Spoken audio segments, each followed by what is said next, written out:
حضرت انس رضی اللہ تعالیٰ عنہ بیان کرتے ہیں رسول اللہ صلی اللہ علیہ وسلم نے فرمایا، رکوع و سجود مکمل کیا کرو، اللہ کی قسم میں تمہیں اپنے پیچھے بھی دیکھتا ہوں۔ حضرت براء رضی اللہ تعالیٰ عنہ بیان کرتے ہیں نبی صلی اللہ علیہ وسلم کا رکوع، آپ کے سجود، سجدوں کے درمیان بیٹھنا یعنی کہ جلسہ و استراحت، اور جب آپ رکوع سے کھڑے ہوتے یعنی کہ قوما، تو قیام و تشہد کے علاوہ یہ سب تقریباً برابر تھے۔ حضرت انس رضی اللہ تعالیٰ عنہ بیان کرتے ہیں نبی صلی اللہ علیہ وسلم سمیع اللہ لمن حمیدہ کہتے تو آپ کھڑے رہتے، حتیٰ کہ ہم دل میں کہتے کہ آپ کو وہم ڈال دیا گیا ہے۔ پھر آپ سجدہ کرتے اور آپ دو سجدوں کے درمیان بیٹھتے، حتیٰ کہ ہم دل میں کہتے کہ آپ کو وہم ڈال دیا گیا ہے۔ حضرت عائشہ رضی اللہ تعالیٰ عنہا بیان کرتی ہیں نبی صلی اللہ علیہ وسلم اپنے رکوع و سجود میں کثرت کے ساتھ یہ دعا کیا کرتے تھے، اے ہمارے پروردگار، تو پاک ہے، ہم تیری تعریف بیان کرتے ہیں، اے اللہ مجھے بخش دے۔ آپ صلی اللہ علیہ وسلم قرآن پر عمل کرتے تھے۔ حضرت عائشہ رضی اللہ تعالیٰ عنہا سے روایت ہے کہ نبی صلی اللہ علیہ وسلم اپنے رکوع سجود میں یہ دعا کیا کرتے تھے، میرا رکوع و سجود اس ذات کے لیے ہے جو فرشتوں اور جبرائیل علیہ السلام کا رب نہایت پاک و مقدس ہے۔ حضرت عبداللہ بن عباس رضی اللہ تعالیٰ عنہ بیان کرتے ہیں رسول اللہ صلی اللہ علیہ وسلم نے فرمایا، مجھے رکوع و سجود میں قرآن پڑھنے سے منع کیا گیا ہے، رہا رکوع تو اس میں رب کی عظمت بیان کرو، اور رہے سجود تو ان میں خوب دعا کرو، بس تمہاری دعا قبولیت کے لائق ہوگی۔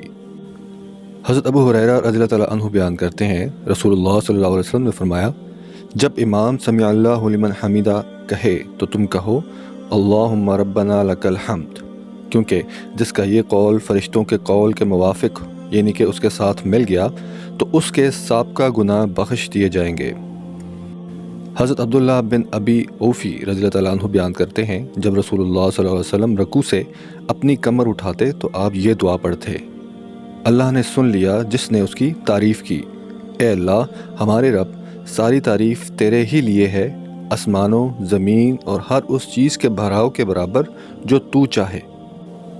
حضرت ابو سعید خدری رضی اللہ تعالیٰ عنہ بیان کرتے ہیں جب رسول اللہ صلی اللہ علیہ وسلم رکوع سے سر اٹھاتے تو آپ یہ دعا پڑھا کرتے تھے،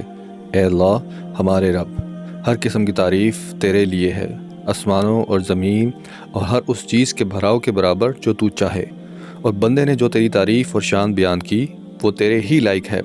ہم سب تیرے ہی بندے ہیں، اے اللہ جو چیز تو عطا کر دے اسے کوئی روکنے والا نہیں، جس چیز کو تو روک لے اسے کوئی عطا کرنے والا نہیں،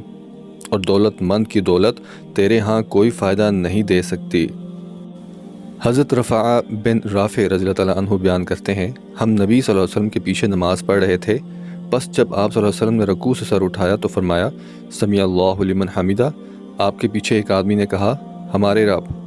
تیرے ہی واسطے تعریف ہے، بہت زیادہ پاکیزہ اور بابرکت تعریف۔ جب آپ صلی اللہ علیہ وسلم نماز سے فارغ ہوئے تو فرمایا، ابھی بولنے والا کون تھا؟ اس آدمی نے کہا، میں۔ آپ صلی اللہ علیہ وسلم نے فرمایا، میں نے 30 سے زائد فرشتوں کو دیکھا کہ وہ جلدی کر رہے تھے کہ ان کا ثواب سب سے پہلے کون لکھتا ہے۔